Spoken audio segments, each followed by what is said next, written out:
So No, Teddy. a lot of people in the comments were basically saying that we are overthinking Enru's abilities. And What? so hear me out. Remember when Enru got stabbed in the head? Mm-hmm. What else have we seen him do? Just like name some like crazy shit we've seen him do. Predict things. Okay. Basically read people's minds. Okay. Lightning. What? How has he used lightning? Zapping people.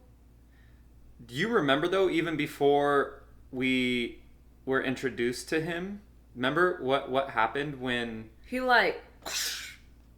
Yeah, like basically blew up like a concentrated area right, and it was like from the sky. right. So there's all these little things that are fucking pretty insane, pretty powerful, right? Being fast, being able to teleport fast as lightning, that's okay, that's given. We've seen people with different abilities. What I'm getting at is a lot of you were basically saying you guys are overthinking this, like he's just like think about Crocodile or Ace, like these people who can turn into smoke. And then it starts like, okay, so he can just turn into lightning, right? What I want you guys to be aware of is in your head we're overthinking it because you know the full kind of explanation of his capabilities, who he is. We are still at a point in the show where we don't really know the depths of dragon fruit or devil fruit. We don't know the real diversity, if you will, in skills. And so when you guys are like, you're overthinking it, it's just like you've seen people like Crocodile and Ace. I almost want to advise you and ask you guys, don't even say that.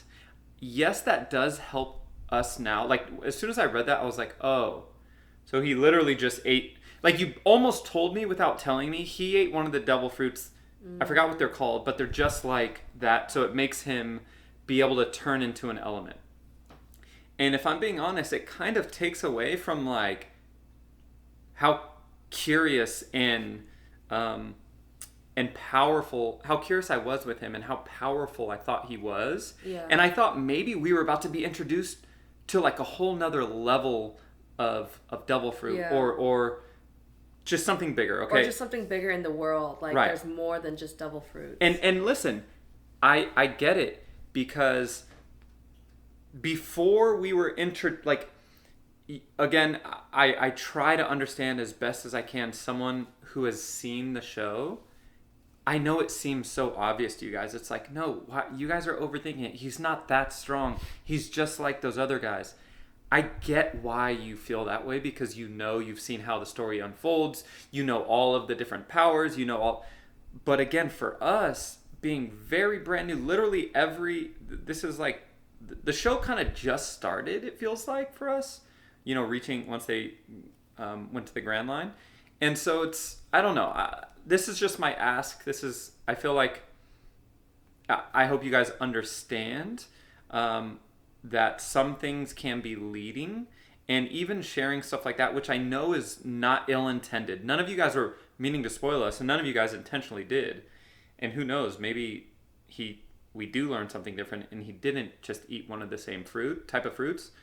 But either way, I hope that makes sense. And when we're overthinking it, I almost feel like that's kind of the beauty in it. Because then when we realize how much we were overthinking, it's like, oh my God, we were so overthinking. And that's kind of the reaction, right? So anyways, that is all. That is a rant. I remember I did one of these with Naruto as well. Yeah. You know what? And I clipped it, or we had Caleb upload. We might need to do that. I think I think it's just a good reminder for viewers from the perspective of reactors. That is the beauty of reacting, right? Like we get to just freely think. Yeah. And wonder. Yeah. And predict. And like I still think about that dude, Dragon, what's his name? Remember he came and he saved them, Luffy out of nowhere. Yeah, what the fuck? Dude, And, what if he's involved with the real history? Like, I was just gonna say, like, now I'm thinking, like, dude, he might have some sort of connection. Like, what if he ate a similar fruit as Enru, and which allows him? Because I do think Enru. By the way, this is a long ass intro, but let me just say this real quick. I do think Enru, from what I've seen, is stronger than Crocodile by far. Like, yeah, I don't need, like, Crocodile could dissolve and reappear and control sand. Great. Enru is doing shit that, like instantaneous. and he's striking people from above. Like, how is he able to watch everyone and strike people? He's also, not only that, but he was stabbed with something and he just let it sit there, and that was a new kind of image. Yes, we saw Crocodile getting stabbed, but it was way more clear that it was just going through him. Yeah. So it's almost like Enedo is like energy or like electrons, like movements. Yeah. And that's why he can like move his body, lightning speed. I do think also the whole predicting thing Lightning, go ahead. is more of a, this is a prediction, I don't know. I think that might have more to do with like the whole mantra thing, which I still know nothing about. I'm still very confused about like mantra and who has it, how do you get it? Is it a fruit? Is it Yeah, the little girl, like, that's not a devil fruit. Yeah. Is it? Yeah, no, I don't think so. That's just like psychic. Is something else. Yeah. Okay. That is it. Sorry. Thank you for the 12 minutes of your life that you'll never get back. Let's watch some One Piece. You never wanna pick up